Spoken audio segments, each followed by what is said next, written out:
You know that feeling, right? It's like 4 p.m. on a Tuesday. You have got this massive meeting with a skeptical payer or maybe a tough KOL, and it is in just 48 hours. You are stressed, the coffee is definitely wearing off, and you finally open up that latest real world evidence dataset that the stat team had just sent over. You are expecting answers. You are hoping for this, the clean story. But instead, you are seeing unknowns everywhere. Assalamu alaikum, everyone. I am Nuran Hamza, the founder of Mars, and today we will bridge the gap between some complex statistical concepts and what we need to know. That scenario, more or less, it's so common, especially if you're working in medical affairs or market access. By the way, we are all trained to want precision. We want the p-value, the clean graph, but this is the very big mindset shift we need to change today. Okay? If you treat that missing data like a mess to be just swept under the rug, you are missing the entire point. In fact, you might be throwing away the most important clue in your evidence. Stop thinking like a cleaner and let's start wearing the detective hat. That means that we have a crime scene, the usual suspect, and the forensic cat. I want to start by this slide regarding the crime scene because I think a lot of frustration comes from our training. We were all raised on randomized control trial, the gold standard. But if you picture, like here in the slide, the RCT is a straight line, we control everything by the way. In the RCTs, the patients, the visits, the dosing. We text them reminder. We pay for their Uber. If data is missing in RCT, it's a big problem. Problem in execution or patient dropping, and it create headache. And if RCT is a straight line, so here, real world evidence, it's a scribble. It's a chaos. But that is the point. Real life is chaos. Patients in the real world, they move to new cities, they get divorced, lost their insurance, maybe decide they hate the side effects, or they just stop showing up because they feel better. Or, this is the key, because they feel worse. And in any of those scenarios, this is not bad data. That chaos is what actually happens in clinical practice, which is what we claim we are measuring. In a way, yeah, we gave up control. You cannot force real people to be perfect data points. That is the reality. So we accept the mess. But we still need an answer for the payers or reviewers or maybe editors.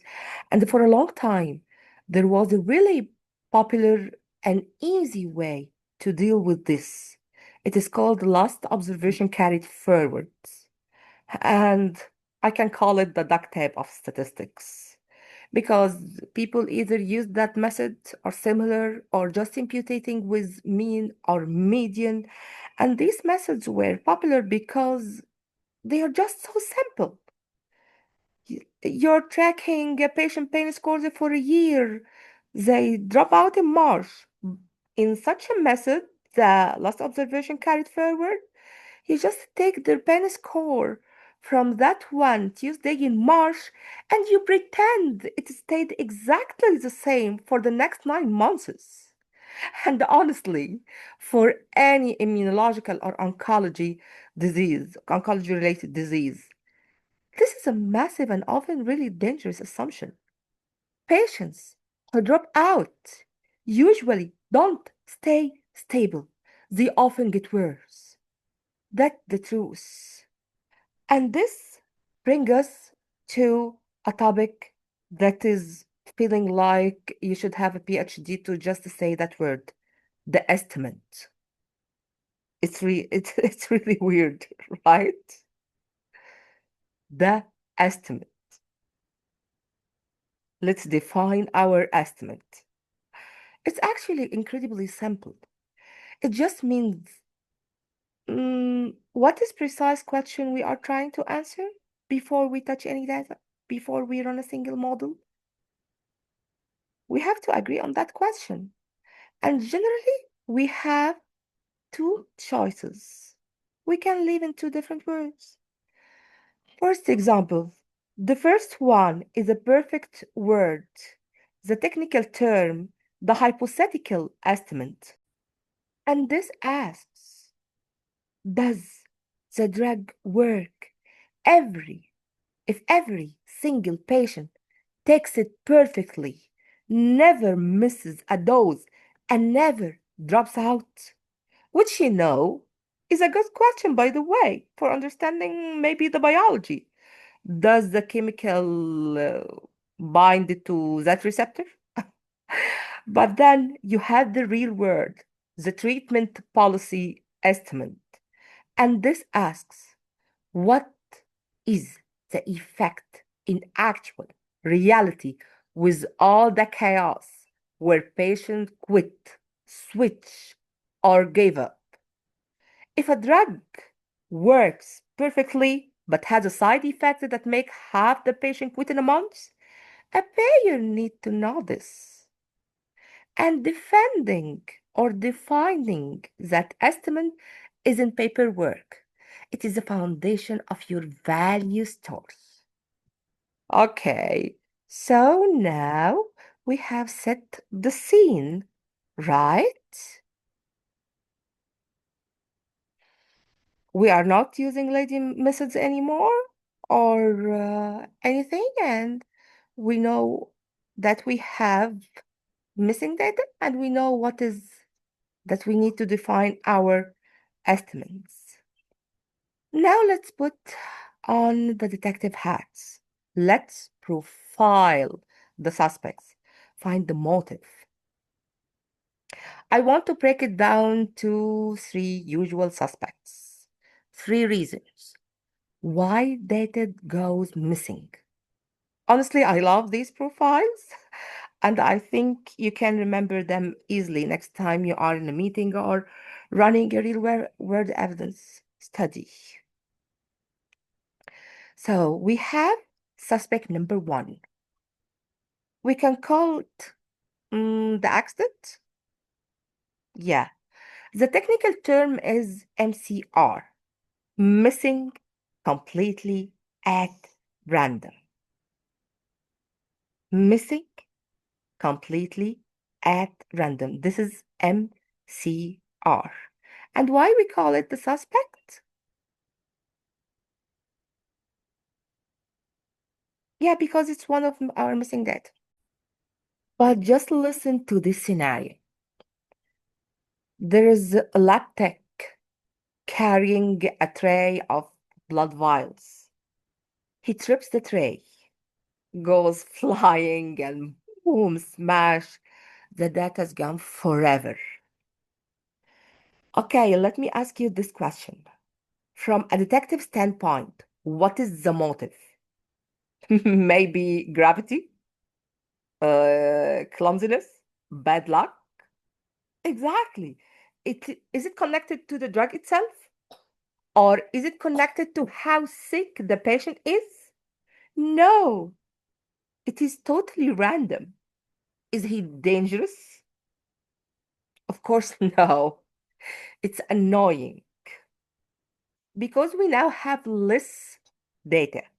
So our confidence interval will get wider. But there is no lie here. In the best case scenario, yes, we like the accident. Somehow, this is the best case of the missing uh, data scenarios. But now, suspect number two. This one has the worst name in all of the statistics. It's a weird name. It's terrible, honestly. Let's rename it to call it the batter. Okay? I want you to imagine maybe a study on heart failure, and patients have to uh, log their symptoms every day. You have the data back, and you see a weird trend. The patients under 50 have almost perfect data, but the patients over 75, they keep forgetting to fill out the digital survey. Uh-huh. So this is not random. This is not accident like dropping a tray. There's a specific group that have those holes, those missing data. And this is the absolute key. We know who they are. We have a clue. We have their age that we had collected at the start of the study, right? And yes, the missingness in this scenario is happening among them, the older patients. So the reason it is missing is explained by other data. We actually have the variable age in our spreadsheet, and it is predictable. It is solvable. I don't like it very much, and its name is MAR, but it can be solved. Huh. This is the worst. Number three, the third suspect, is the worst. And it keeps statistician honestly at night. The MNAR, missing not at random. Or we maybe can call it the saboteur or sabotage. We can say this is a dangerous one here, by the way. The data here is missing because of a very thing that we are trying to measure. And it might give us a nightmare. And let me give you a nightmare scenario. Imagine a clinical study on a new antidepressant or existing antidepressant, and we are collecting the data maybe prospectively, okay, in a real world evidence scenario, not a trial. It can be applied on both, okay? Patient doesn't record the data maybe on week 12. Why? Because they are old? They didn't show up because the drug isn't working. And they are too depressed to get out of the bed. So here, the missing data point literally represent a treatment failure. And if we just ignore that, if we treat it like the accident, then you are only analyzing the patients who felt good enough to show up. You averaged them out. And yeah, your drug looked fantastic. That's terrifying because you are basically, in this scenario, creating a fictional story of success. And that connects us right back to the domino effect. These are our three suspects, right? And we had explained them. I think the accident, the pattern, and the sabotage or the saboteur, these are easier than the technical words. Misidentifying the suspects, you will use the wrong math. And honestly, the wrong math will give you biased conclusion. Yes. And that biased conclusion, it is the worst because it will affect the patient's life. But it will affect first the doctor's, the physician decision. And for our data, we have to treat it like a patient. Its survival depends on the correct diagnosis. Getting the diagnosis wrong, the treatment will fail, will definitely fail. That's why I have created this slide to show you that we have to make the right diagnosis. Because again, wrong diagnosis will lead to biased results. And correct diagnosis will lead us to the right treatment plan and also valid conclusions. Can we talk tools now? Yeah, that forensic kit we promised. You don't need to do the math, by the way, but you need to know what to ask for. If we catch the pattern, how to fix it. If we have a sabotage, what to do. And by the way, this is very smart repair kits, and we have other tools, but those are the very common ones.